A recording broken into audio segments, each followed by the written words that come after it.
ফিলিপিন কর্মীদের salary minimum 1500 Real. India কর্মীদের salary minimum 1400 থেকে 1500 রিয়াল। নেপালি কর্মীদের স্যালারি মিনিমাম 1300 থেকে 1400 রিয়াল স্যালারি।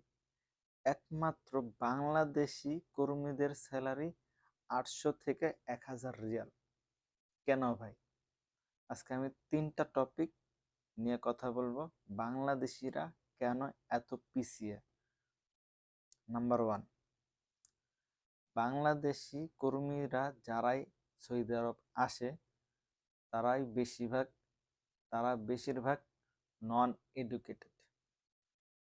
যারা নন এডুকেটেড এবং অথবা অল্প স্বল্প এডুকেটেড অথবা এডুকেটেড, কিন্তু তারা তাদের এডুকেটটা শো করতে পারে না।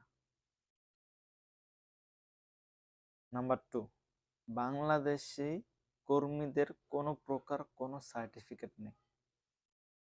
আপনি যে বাংলাদেশ থেকে কাজ করে আসছেন অথবা আপনি কাজ জানেন, সেটার উপরে একটা সার্টিফিকেট থাকে। সেই সার্টিফিকেট বাংলাদেশ কর্মীদের নাই এবং কি তারা এটা শো করতে পারে না।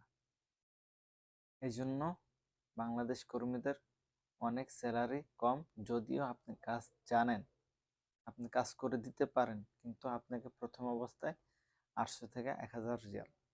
নাম্বার 3, বাংলাদেশ কর্মীরা অনেক ক্ষেত্রেই অলস।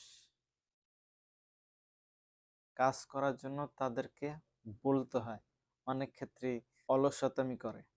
এই জন্যই ভাই বাংলাদেশ কর্মীদের স্যালারি একেবারে কম। আমার এই ইনফরমেশন যদি আপনাদের ভালো লাগে তাহলে অবশ্যই লাইক করবেন, কমেন্ট করবেন, আর হ্যাঁ, সাবস্ক্রাইব করে পাশের বেল আইকন বাজিয়ে দিবেন। আমি আমার বাংলাদেশকে ছোট করার জন্য এসব কথা বলিনি।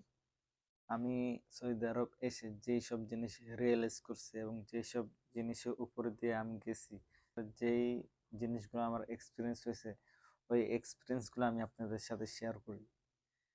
আমি আমার বাংলাদেশকে খুবই ভালোবাসি, আর আপনারা যাতে এইরকম ভুল না করেন, সতর্ক হয়ে আসেন, আর অবশ্যই কোনো একটা কাজ শিখে আসেন।